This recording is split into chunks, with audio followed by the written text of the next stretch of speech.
Hello students, this is my third video regarding BHU BCom entrance. मैंने जो है इससे पहले 2 वीडियोस और बनाई हैं एंड स्टूडेंट्स को वो वीडियोस बहुत ही ज़्यादा पसंद आ रही है एंड उनकी डिमांड पे मैं जो है नेक्स्ट वीडियो बनाने जा रही हूँ। ये वीडियो जो है आपका 2019 का फुल पेपर का सॉल्यूशन है। आपका ओरिजिनल पेपर में जो क्वेश्चंस थे मैंने वो सारे क्वेश्चंस इस पेपर में कवर किए हैं एंड ये वीडियो आप एंड तक देखें क्योंकि यहाँ पे मैं जो है क्वेश्चंस करवाते करवाते कुछ ऐसी टेक्निक्स आपको बताऊंगी, कुछ ऐसी बातें बताऊंगी, उससे रिलेटेड कुछ और चीज़ें भी बताऊंगी जिससे जो है आप एग्जाम में क्वेश्चंस को जो इस बार पुट ऑन होंगे, इस बार पुट अप होंगे आपके पेपर में, उसको आप बहुत ही ईजिली सॉल्व कर पाओगे। आप जो है पूरा वीडियो ध्यान से सुनिएगा एंड जो है ये आपके लिए बहुत ही ज़्यादा हेल्पफुल होगा। इसमें मैंने सारे ही जो भी आपके सिलेबस है उसमें अलग अलग जो सब्जेक्ट्स हैं मैंने सब्जेक्ट वाइज इसको पूरा कवर किया है, तो इससे एक आइडिया आपको लग जाएगा कि किस सब्जेक्ट में किस तरह के क्वेश्चंस एग्जाम में पुट अप करता है। हम स्टार्ट करें कंप्यूटर सेक्शन से। कंप्यूटर बेसिक्स, इसमें जो है आपके 6 क्वेश्चंस आते हैं। ये फंडामेंटल से रिलेटेड आते हैं। लास्ट ईयर तो इसमें एक्सेल और पावर पॉइंट से क्वेश्चंस पूछे गए थे, बट हो सकता है इस बार जो है अदर फंडामेंटल से पूछ ले, क्योंकि लास्ट ईयर के पहले जो पेपर्स आए हैं, जो क्वेश्चंस आए हैं पेपर में, उसमें जो है आपका सिर्फ एक्सेल या पावर पॉइंट कवर्ड नहीं है, बाकी अदर बेसिक्स भी कंप्यूटर के कवर्ड हैं। Starting with question number 1, Microsoft PowerPoint is a, ठीक है, प्रेजेंटेशन प्रोग्राम है। हम पीपीटी बनाते हैं माइक्रोसॉफ्ट पावरपॉइंट के थ्रू, तो ये प्रेजेंटेशन प्रोग्राम है। Next, what is the intersection of a column and a row on a worksheet called, इसको हम सेल बोलते हैं। Next, what type of chart is useful for comparing values categories, ये column chart होता है जो values को कंपेयर करने में यूजफुल होता है। Next, which function in Excel tells how many numeric entries are there, ठीक है, how many मतलब नंबर बता रहा है, कितना मतलब काउंटिंग, ठीक है, तो यहाँ पर आंसर होगा हमारा count. Next, formula in Excel starts with, हमेशा जो है इक्वल टू से स्टार्ट होता है formula. Next, the cell reference for cell range of A2 to M12 is, तो हमेशा जब भी सेल रेफरेंस होता है तो इसमें कोलन यूज होता है, हम कोलन यूज करते हैं, तो ऑप्शन डी हमारा करेक्ट आंसर होगा। तो ये आपके कंप्यूटर के 6 क्वेश्चंस थे। अब हम मैथ्स की तरफ बढ़ रहे हैं, बेसिक मैथमेटिक्स। ये मैंने ऑलरेडी जो है अपनी प्रीवियस वीडियो में पूरा कवर कर लिया है, मैंने इसको ऑलरेडी पूरा सॉल्व कर दिया है। अगर जो है आपको इसका सॉल्यूशन देखना है तो आप वो वीडियो कवर कर सकते हैं, वो वीडियो देख सकते हैं। इसमें मैं जो है आपको सिर्फ आंसर्स बताने वाली हूँ। Question number 7, answer is 11:13, 8, option A, 9, option C, 10, option B, 11, option D, 12, option C, 13, option A, 14, option D, 15, option B, 16, option A, 17, option D, 18, option B, 19, option D, 20, option B, 21, this is the last question, option B।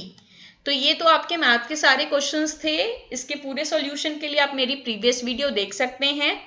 अब जो है हम financial market discuss करने जा रहे हैं, इस पर भी मैंने एक वीडियो ऑलरेडी बना दी है, तो कई क्वेश्चन जो हैं उस वीडियो में से भी हैं इसमें, तो वो क्वेश्चंस आप इजीली सॉल्व कर सकते हो एग्जाम में। आइए देखते हैं क्या क्या क्वेश्चंस लास्ट ईयर आए थे। Question 22, in which year Bombay stock exchange started trading in securities. Bombay stock exchange BSE सबसे पहले आया था, तो ये कब स्टार्ट हुआ था? 1875 में, ये ध्यान रखना आप year, 1875 Bombay stock exchange. Next, securities exchange board of India act कब पास हुआ था? 1992 में, और सेम ईयर 1992 में NSE नेशनल स्टॉक एक्सचेंज भी इनकॉर्पोरेट हुआ था।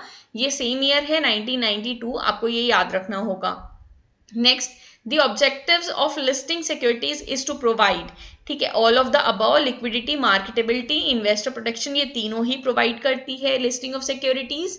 Next, securities are related to primary market, ठीक है, तो सिक्योरिटीज जो प्राइमरी मार्केट से रिलेटेड है, ऑब्वियसली जो फर्स्ट टाइम इशू हो रही है वो सारी जो है प्राइमरी मार्केट से रिलेटेड होती है, इसलिए जो है इसका आंसर क्या होगा? ऑल ऑफ द 3 होगा, क्योंकि तीनों ही न्यू इशू से रिलेटेड है। Treasury bills are issued on the behalf of central government by, central government के बिहाफ पे कौन इशू करेगा? Reserve Bank of India issue करेगा। ध्यान रखना, सेंट्रल बैंक का बैंक, सेंट्रल गवर्नमेंट का बैंक कौन है? आरबीआई है, तो वही सारा काम करेगा सेंट्रल गवर्नमेंट के बिहाफ पे। Next, treasury bills represent short term borrowings of the, किसकी short term borrowings? Obviously central government की। सर्टिफिकेट ऑफ डिपॉजिट्स आर, ये जो है आपका फुल्ली सिक्योर्ड होता है। Next, certificate of deposits can be subscribed by, certificate of deposits can be subscribed by all of the three. Next, a commercial paper is issued by, इसमें भी क्या होगा answer? All of the three होगा। Next, commercial papers were introduced in India from the year 1990, which is not a type of bond, callable bonds. Next, debenture stock must be, क्या होने चाहिए? fully and partly paid both. Next, credit rating in all issues of debenture is neither optional nor compulsory. Next, issue of bond is regulated by, bond मतलब security, SEBI. Next, money and banking से हम start करते हैं। The Central Bank of India is, central bank of India मत mark करके आ जाना, बहुत बच्चे जो है गलती से सेंट्रल बैंक ऑफ इंडिया लगा देते हैं। इसका आंसर क्या होगा? आरबीआई होगा, Reserve Bank of India. State Bank of India came into existence in the year, ये क्वेश्चन तो एकदम रटे जाओ, 1995। RRB are managed by, RRB को कौन मैनेज करता है? Obviously central government. Next, under which of the following method the note issue of, methods of note issue the RBI issues notes, ठीक है, किस नोट इशू मेथड में RBI issue करती है, किस नोट मेथड को फॉलो करती है? तो ये आपका क्या है? Minimum reserve system. Next, a rise in cash reserve ratio of bank will lead to, अगर सीआरआर बढ़ जाएगा, ठीक है, तो इससे क्या होगा कि बैंक को ज्यादा पैसा कैश के फॉर्म में अपने पास मेंटेन करके रखना पड़ेगा, उसके हाथ में जो है पैसे कम रहेंगे अब लोन देने के लिए, तो मनी सप्लाई क्या हो जाएगी? डिक्रीज हो जाएगी। Next, an increase in the bank rate other things being the same will lead to, अगर बैंक रेट बढ़ा दिया जाए, ठीक है, बैंक रेट बढ़ गया तो रेट ऑफ इंटरेस्ट क्या हो जाएगा? बढ़ जाएगा, इससे कॉस्ट ऑफ क्रेडिट क्या हो जाएगी? बढ़ जाएगी, increase in the cost of credit. Next, the issued capital of the RRBs, ठीक है, रीजनल रूरल बैंक्स, वो सब्सक्राइब्ड बाय, सीधी सी बात है, इसको मैनेज करती है सेंट्रल गवर्नमेंट। अभी ऐसा ही क्वेश्चन हमने पढ़ा था, ठीक है। एग्जाम में भी आप कैसे हो सकता है कि कुछ क्वेश्चंस मिलते जुलते आ जाएं, एंड आपको ध्यान रखना है, इस चीज का ध्यान रखना है कि कौन से क्वेश्चन हमने सॉल्व कर लिए हैं, तो उससे जो है आपको हेल्प मिल सकती है। तो यहाँ पे आंसर क्या हो जाएगा? Central government. Next, the main objective of sound monetary standard is, main objective क्या है? दोनों की stability, internal as well as external, दोनों की stability. India left the silver standard in, कब? 1839 में। यहाँ पे ध्यान रखना, यहाँ पे सिल्वर स्टैंडर्ड पूछा है, कुछ भी पूछ सकता है, गोल्ड स्टैंडर्ड पूछ सकता है, कब स्टार्ट हुआ, कब एंड हुआ, तो ये जो है आप एक बार गूगल कर लेना। Next, which from the following is not a feature of gold currency standard, इसमें से गोल्ड करेंसी स्टैंडर्ड गोल्ड से रिलेटेड कौन सा नहीं है? ऑप्शन बी आप देखो, paper money, paper money gold से रिलेटेड नहीं है, इसका आंसर क्या होगा? No circulation of paper money. Next, which of the following is not a factor affecting the velocity of circulation of money, तो क्रेडिट फैसिलिटीज जो हैं सर्कुलेशन ऑफ मनी की वेलोसिटी को इफेक्ट नहीं करते। Which of the following equation was given by Pigou? Option A, P is equal to KR by M, जिसमें P क्या होता है? वैल्यू ऑफ मनी होती है, M क्या होता है? सप्लाई ऑफ मनी होता है, R नेशनल इनकम होता है, टोटल नेशनल इनकम, और K होता है उसका फ्रैक्शन, R का फ्रैक्शन जो पीपल जो है कैश में अपने पास मेंटेन करके रखना चाहते हैं। Money supply means total stock of money circulation at any moment, तो जो मनी जो है, जो स्टॉक ऑफ मनी सर्कुलेशन में है, उसी को हम क्या बोलते हैं? मनी सप्लाई बोलते हैं। Next, exchange equalisation fund standards were created under which form of gold standard, तो एक्सचेंज इक्वलाइजेशन फंड स्टैंडर्ड कहाँ पे क्रिएट किए गए थे, किस स्टैंडर्ड में? Option A, gold bullion standard. Next, which principle of note requires 100% metallic reserve for notes in circulation, तो 100% metallic reserve, ठीक है, हमारा करेंसी प्रिंसिपल बोलता है। अब इकोनॉमिक्स स्टार्ट करते हैं, इसमें 15 क्वेश्चंस होंगे आपके। National income is based on obviously production of goods and services. Next, as the economy develops, the share of tertiary sector in GDP, economy बढ़ेगी, जीडीपी भी क्या होगी, बढ़ेगी, टर्शरी सेक्टर का शेयर जीडीपी में बढ़ेगा. Balance of payment includes all of these होगा. अगर बैलेंस ऑफ ट्रेड खाली बोले तो आप विजिबल ट्रेड लिखोगे. ठीक है. गिवन गुड्स, ये जो है इंफीरियर गुड्स होते हैं आपके, ध्यान रखना इस क्वेश्चन को भी. A graph of relationship between price of goods and the quantity demanded. Quantity demanded, ठीक है, मतलब demand curve. Which of the following pairs commodities is an example of substitute? Substitute का मतलब होता है एक की जगह पे किसी और को यूज कर लेना. जैसे आपके स्कूल में भी सब्सटीट्यूशन पीरियड लगता है ना, अगर कोई एक टीचर नहीं आए तो उनकी जगह कोई दूसरे आ जाते हैं. बिल्कुल उसी तरीके से. अब देखो पेट्रोल कार की जगह पे हम पेट्रोल यूज नहीं कर सकते, पेट्रोल की जगह पे हम कार नहीं यूज कर सकते. ठीक है, दोनों एक साथ ही यूज होंगे. पेन इंक भी एक साथ ही यूज होंगे. लेकिन मस्टर्ड ऑयल और कोकोनट ऑयल, आपका सरसों तेल, नारियल तेल, इसको हम एक दूसरे के सब्सटीट्यूट, एज अ सब्सटीट्यूट इसको यूज कर सकते हैं. तो इसका आंसर क्या होगा, सी होगा. Law of diminishing marginal utility was first propounded bye, इसका आंसर जो है बहुत ध्यान से याद रखना, एच गॉसेन. इसीलिए इसको गॉसेन्स लॉ भी बोला जाता है. यहाँ पर ध्यान रखना आप कि एल्फ्रेड मार्शल ने गॉसेन्स की थ्योरी को, जो गॉसेन ने लॉ दिया था, उसी को इम्प्रूव किया था. ठीक है, एल्फ्रेड मार्शल ने उसी को इम्प्रूव किया था. फर्स्टली जो है एच गॉसेन ने ही इसको प्रोपाउंड किया था. According to Marshall the basis of consumer surplus is, consumer surplus का बेसिस क्या है, law of diminishing marginal utility है. इक्वी मार्जिनल यूटिलिटी मत लगा देना. कंज्यूमर सरप्लस का बेसिस क्या है, law of DMU, diminishing marginal utility. In the long run to perfect competitive firm earns, ठीक है, लॉन्ग रन में परफेक्ट कॉम्पिटिटिव फर्म क्या अर्न करती है, नॉर्मल प्रॉफिट ही अर्न करती है. Essential condition of equilibrium of a monopoly firm, इसका क्या आंसर होगा. यहाँ पे देखो असेंशियल कंडीशन बोल रहा है, when MC cuts MR from below. ठीक है, जब एमसी एमआर को कट करेगी तो ऑब्वियसली जो है एमसी एमआर जहाँ पे इक्वल होगी वो हो जाएगा. यहाँ पे दो कंडीशंस होती हैं इक्विलिब्रियम की, एक तो होती है MR is equal to MC, दूसरा होना चाहिए MC cuts MR from below. तो यहाँ पर आप ये ध्यान रखना कि यहाँ पे बोथ ए एंड बी का ऑप्शन नहीं है, तो यहाँ पर जो बेस्ट सूट करेगा आपको वो ऑप्शन टिक करना है. तो यहाँ पर आंसर आपका हो जाएगा MC cuts MR from below. A market structure categorized by having only one buyer and one seller. One buyer, one seller मतलब दो लोग, bilateral, by means two. Next, the demand curve of a monopolist is, ठीक है, demand curve क्या होता है monopolist का, हमेशा स्लोप डाउनवर्ड होता है from left to right. A consumer obtains the maximum satisfaction if he acts according to the law of maximum satisfaction. ठीक है, कहाँ किस लॉ के अकॉर्डिंगली मिलेगा, law of equi marginal utility. When few number of sellers is found in a market, it is called oligopoly. Next, law of substitution is also known as law of equimarginal utility. ये ध्यान रखना आप, law of substitution, law of equimarginal utility को ही बोलते हैं. अब business organisation में आते हैं, इसमें भी 15 क्वेश्चंस हैं. फर्स्ट क्वेश्चन इसका, the main demerit of a sole trading concern is. अब देखो ऑप्शन में कॉम्प्लिकेटेड फॉर्मेशन तो इसका होता ही नहीं है, तो ये तो ऑप्शन ही गलत है.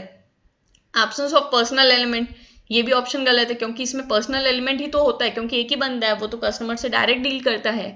लिमिटेड कैपिटल, ठीक है, लिमिटेड कैपिटल जो है सोल ट्रेडिंग कंसर्न का फीचर है, क्योंकि यहाँ पर जो है सिंगल बंदा है एंड उसके पास जितनी कैपिटल है वो उतनी ही लगा सकता है. और ऑप्शन डी देखो आप, एक्सेसिव लीगल कंट्रोल, तो यहाँ पर जो है लीगल कंट्रोल बहुत ज्यादा होता ही नहीं, फ्रीडम दी जाती है बहुत ज्यादा. तो इसका आंसर क्या होगा, C, limited capital. Next, Which of the following is not feature of sole proprietorship? तो full control on the business तो होता ही है. Limited liability, ये ध्यान रखना. अभी ऑप्शन बी डिस्कस करेंगे हम. सी देखो लिमिटेड कैपिटल अभी हमने पढ़ा, लिमिटेड स्कोप भी होता है क्योंकि बहुत ज्यादा दायरा है नहीं. यहाँ पर सोल प्रोप्रीटरशिप में हमेशा ध्यान रखना अनलिमिटेड लाइबिलिटी होती है, लिमिटेड नहीं होती. तो इसका आंसर क्या होगा, लिमिटेड लाइबिलिटी होगा. Next, with reference to staff positions find out the odd from the following. ये जो है लास्ट ईयर बीच एग्जाम पॉइंट ऑफ व्यू से ये क्वेश्चन को रॉन्ग मार्क किया गया था. यहाँ पर जो है आप ध्यान रखना कि अगर यही क्वेश्चन, अगर ऐसे कोई क्वेश्चन आ जाते हैं तो यहाँ पे स्टाफ पोजीशन में अथॉरिटी नहीं होती लोगों के पास. ठीक है, जब अथॉरिटी नहीं होगी तो रेस्पॉन्सिबिलिटी नहीं होगी, अकाउंटेबिलिटी की तो बात ही नहीं है. तो यहाँ पर आपका करेक्ट आंसर क्या हो जाएगा, नो स्पेशलाइज्ड वर्क हो जाएगा. From the following the most economical form of the organisation is, इसका आंसर जो है मैट्रिक्स ऑर्गेनाइजेशन होगा, इसको ध्यान रखना आप, ठीक है। सबसे जो है इकोनॉमिकल यही होता है, क्योंकि यहाँ पर जो है दूसरे प्रोजेक्ट्स का भी हम क्या कर सकते हैं, एलिमेंट्स जो रिसोर्सेज हैं दूसरे प्रोजेक्ट के भी यूज कर सकते हैं, तो यहाँ पर जो है पैसे काफी बच जाते हैं, इसलिए ये सबसे ज्यादा इकोनॉमिकल होता है। ACC is an example of horizontal combination.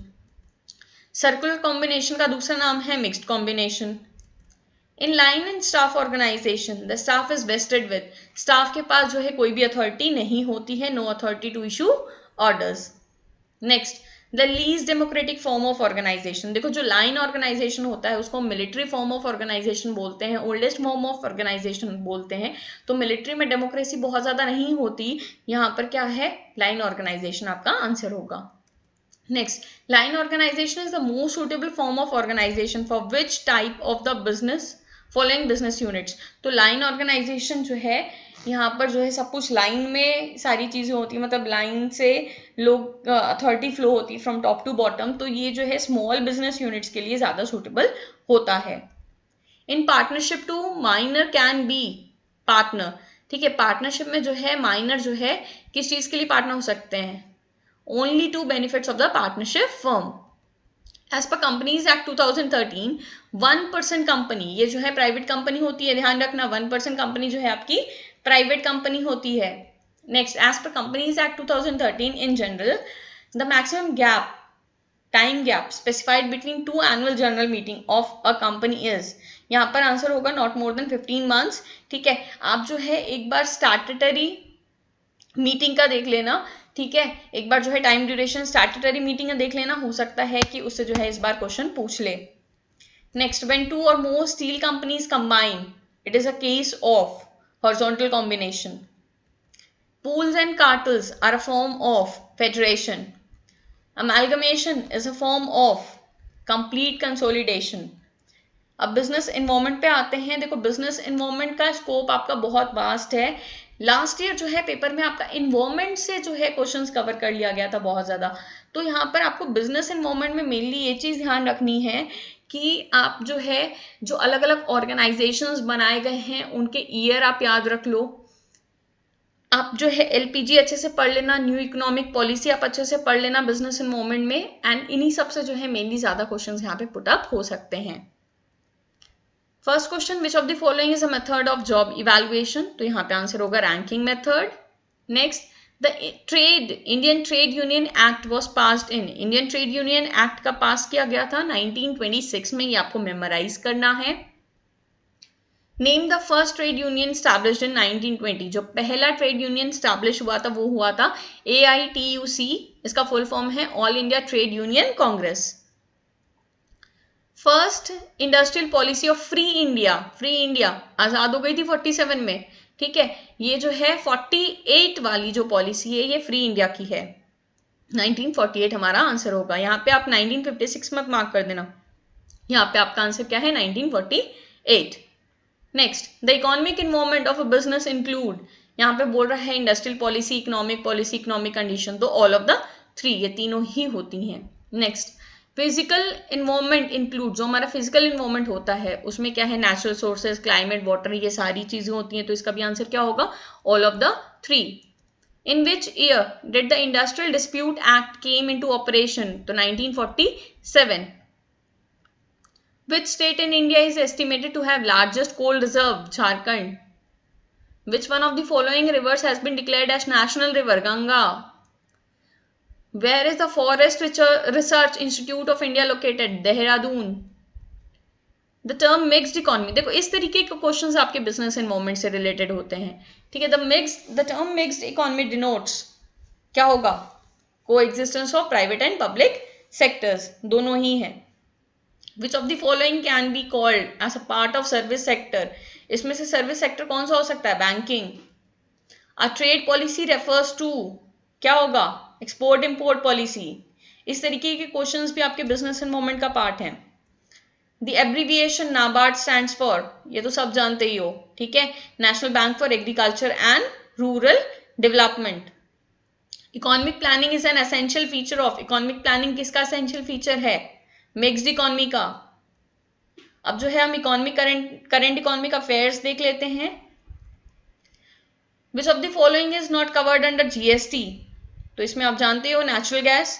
Next, which of the following is not the source of revenue to the central government, तो ये ध्यान रखना टोल टैक्स जो है, जो टोल वाला टैक्स आप पे करते हो जाते समय, ठीक है, कहीं पे भी रोड पे आप ट्रैवल कर रहे हो, अगर टोल बूथ पड़ गया हो, वहां पे जो आप पे कर रहे हो वो जो है सेंट्रल गवर्नमेंट का सोर्स ऑफ रेवेन्यू नहीं है, वो प्राइवेट के हैंड्स में जाता है, ठीक है।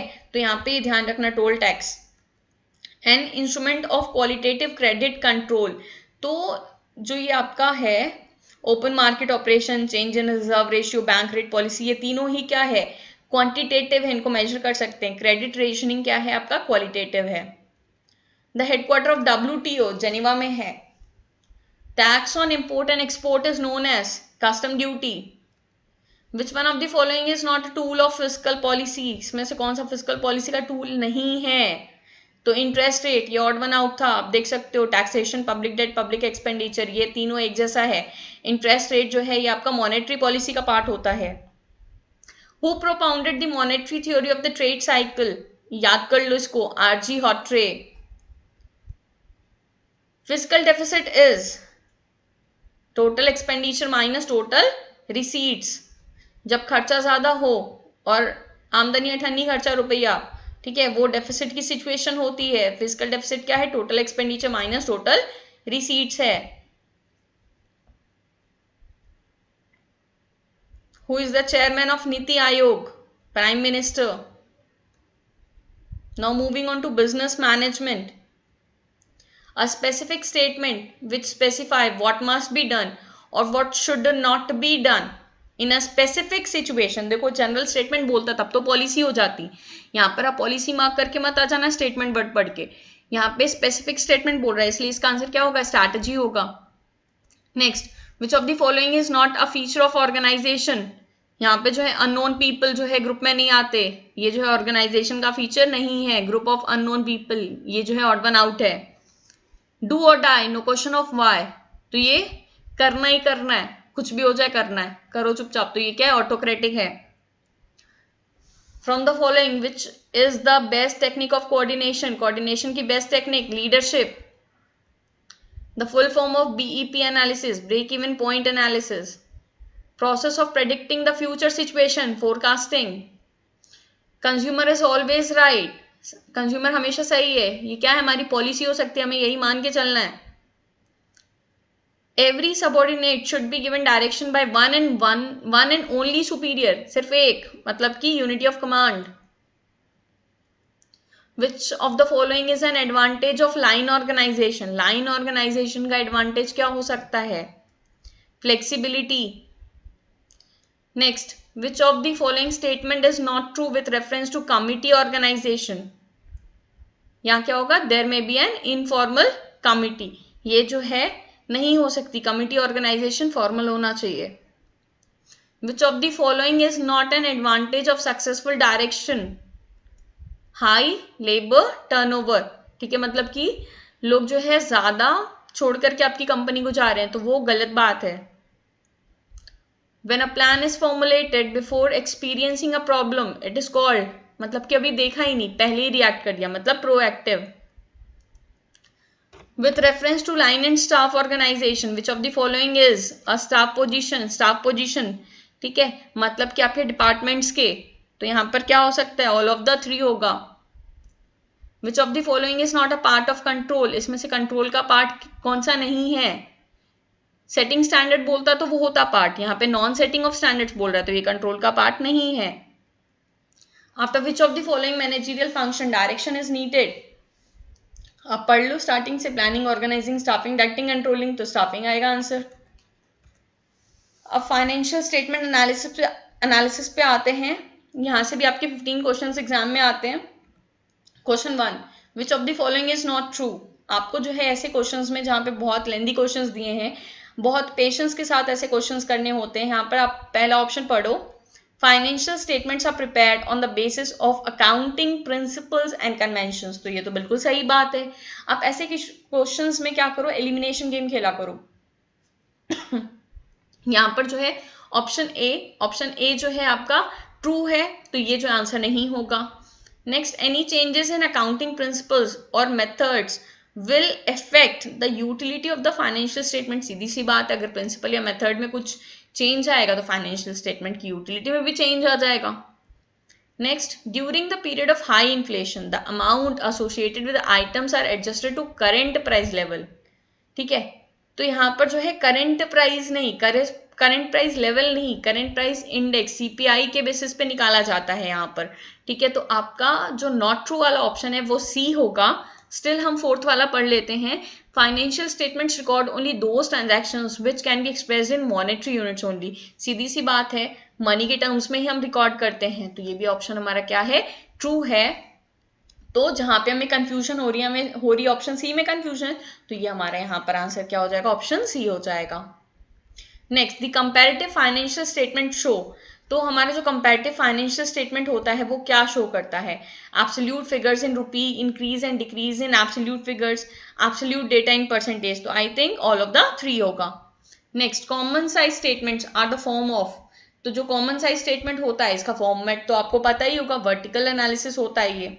Next, what is the gross profit ratio if total sales इतना, सेल्स रिटर्न माइनस कर दो, कितना आ गया 5,40,000, sorry 5,50,000।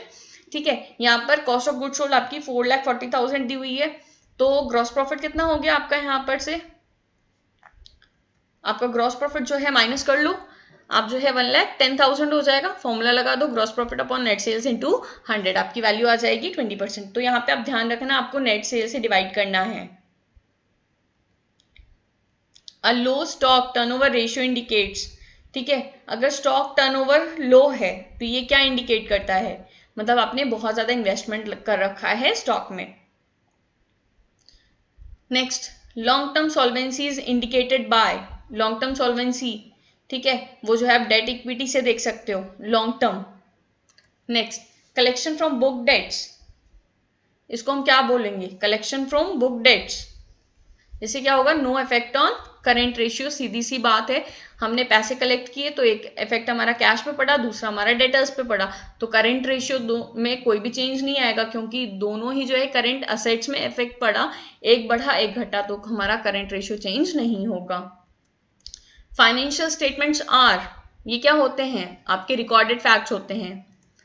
Which one higher ratio is not favourable. तो यहाँ पर आप देखो, नेट प्रॉफिट रेशियो तो हाई होना चाहिए, स्टॉक टर्नओवर भी हाई होनी चाहिए, ग्रॉस प्रॉफिट रेशियो भी हाई होनी चाहिए, ऑपरेटिंग रेशियो मतलब खर्चा, ठीक है, खर्चा ज्यादा नहीं होना चाहिए, तो आपका जो है आंसर क्या होगा, ऑपरेटिंग रेशियो होगा। Cash flow statement helps in which form of financial planning, तो short term. Next, according to AS3 cash flow from issue of share, ये किस में जाएगा, फाइनेंसिंग एक्टिविटी में जाएगा। If the net operating profit of business is इतना 90,000, debtors decrease हो रहे हैं ड्यूरिंग द ईयर 40,000, तो कैश फ्रॉम ऑपरेशन कितना हो जाएगा, इन दोनों को ऐड कर दो आप, 1,30,000। Next, match list 1 with list 2 and select the correct answer using the codes given below. तो यहाँ पर देखना है आपको ABC मैच करना है, 1 2 3 मैच करना है। यहाँ पर देखो, cash paid to suppliers of raw material, तो सप्लायर्स को कैश की पेमेंट जा रही है, तो ये आपका क्या है, ऑपरेटिंग एक्टिविटी है। नेक्स्ट, पेमेंट ऑफ डिविडेंड, ठीक है, जो डिविडेंड है वो आपका किससे रिलेटेड है, फाइनेंसिंग एक्टिविटी से रिलेटेड है। Next, interest received on investment, investment पे अगर आप इंटरेस्ट रिसीव कर रहे हो, ये आपका किससे रिलेटेड है, ये आपका इन्वेस्टिंग एक्टिविटी से रिलेटेड है, तो आपका आंसर क्या हो जाएगा, option A 1 3 2। Next, which one of the following statement is false, इसमें से कौन सी स्टेटमेंट फॉल्स है, देख लो आप। Cash flow statement is based upon cash basis of accounting, cash flow statement is based upon accrual basis of accounting, तो cash flow बोल रहा है, अक्रूअल पे कैसे हो सकता है, तो हमारा ऑप्शन बी रॉन्ग है, मतलब कि यही हमारा आंसर होगा। How sale of equipment 90,000 should be shown in cash flow statement. तो जो सेल है 90,000 का इक्विपमेंट बिक रहा है, उसकी बुक वैल्यू 1 लाख है, इसको कैश फ्लो स्टेटमेंट में हम किस अमाउंट से दिखाएंगे, ऑब्वियसली 90,000 से ही दिखाएंगे, तो इसका आंसर क्या है, cash inflow from investing activity ₹90,000। अब जो है अकाउंटेंसी के लास्ट 15 क्वेश्चंस देख लेते हैं हम। A transaction relating to sale of assets being entered in sales book, it is an example of, ठीक है, सेल ऑफ असेट है, ठीक है, असेट है, उसको जो है आप सेल्स बुक में लिख दियो, तो ये क्या है आपका एरर ऑफ प्रिंसिपल है। The balance of suspense account is shown in, suspense account का बैलेंस हमेशा हम बैलेंस शीट में दिखाते हैं। Next, which of one of the following statement is false, इसमें से कौन सा स्टेटमेंट आपका फॉल्स है। आप स्टेटमेंट्स पढ़ लो। Reserve for bad debts is to be made on debtors, outstanding expenses if appears in the trial balance is taken only to the balance sheet, तो जो आउटस्टैंडिंग एक्सपेंस है, ठीक है, अगर जो है ट्रायल बैलेंस में अपीयर कर रहा है तो उसको हमें सिर्फ बैलेंस शीट में दिखाना है। Next, closing stock if appears in the trial balance is not taken to trading account, अगर ट्रायल बैलेंस में दिख रहा है तो उसको हम ट्रेडिंग में नहीं लिखेंगे, सिर्फ बैलेंस शीट में लिखेंगे। And the last one, valuation of closing stock at the end of the accounting year is done at the price of market price which is high, तो ये तो डिसाइडेड नहीं है ना कि आप मार्केट प्राइस पे ही शो करोगे। There are many techniques of showing the value of stocks, तो यहां पर हमारा आंसर क्या होगा, डी होगा, ये जो हमारा फॉल्स स्टेटमेंट है। Next, provision for depreciation of fixed asset made in profit and loss account of accounting year will be deducted in the balance sheet, ठीक है, तो अगर डेप्रिसिएशन है फिक्स्ड असेट पे, डेप्रिसिएशन है तो ऑब्वियसली असेट की अमाउंट से, ओरिजिनल अमाउंट से जो है माइनस किया जाएगा, तो हमारा आंसर क्या होगा, from the original value of the asset concerned. Next, a machine is purchased for rupees 50,000. Depreciation to be provided annually according to the fixed installment method. Useful life दिया हुआ है मशीन का 10 years और residual value दिया है 10,000. तो सबसे पहले तो आप यहाँ पर जो है depreciation निकाल लो, फिर जो है आप रेट ऑफ डेप्रिसिएशन निकाल लो। डेप्रिसिएशन कैसे निकालोगे, जो मशीन की वैल्यू है उसमें से scrap value, residual value minus कर दो, ठीक है, divide by number of years, तो इससे क्या आ जाएगा आपका रेट ऑफ डेप्रिसिएशन आ जाएगा, डेप्रिसिएशन आ जाएगा 4,000, जो ओरिजिनल वैल्यू है उसे डिवाइड करके इंटू 100 कर दो, आपका रेट आ जाएगा, rate is 8%। Next, if preference shares are redeemed at premium then such premium may be provided out of, अगर जो है प्रेफरेंस शेयर्स प्रीमियम में रिडीम कर रहे हैं हम, तो ये जो है प्रीमियम हम कहाँ से प्रोवाइड करेंगे, शेयर प्रीमियम अकाउंट से। Next, when shares are forfeited capital account is debited by, ठीक है, जब शेयर्स को हम फॉरफीट करेंगे कैपिटल अकाउंट को जो है हम किस अमाउंट से डेबिट करेंगे, called up amount of share से हम क्या करेंगे, डेबिट करेंगे।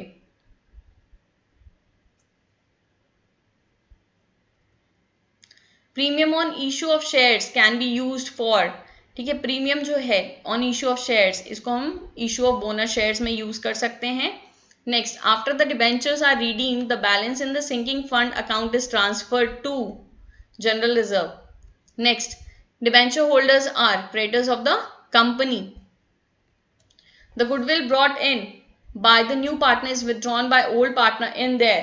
तो यहाँ पर जो है सेक्रीफाइसिंग रेशियो होता है, अगर सेक्रीफाइसिंग रेशियो एब्सेंट है, सिर्फ ओल्ड प्रॉफिट शेयरिंग रेशियो है, तो आप जो है ओल्ड प्रॉफिट शेयरिंग रेशियो में इसको डिस्ट्रीब्यूट कर सकते हैं। यहाँ पे मेनली जो आपका आंसर होगा सेक्रीफाइसिंग रेशियो।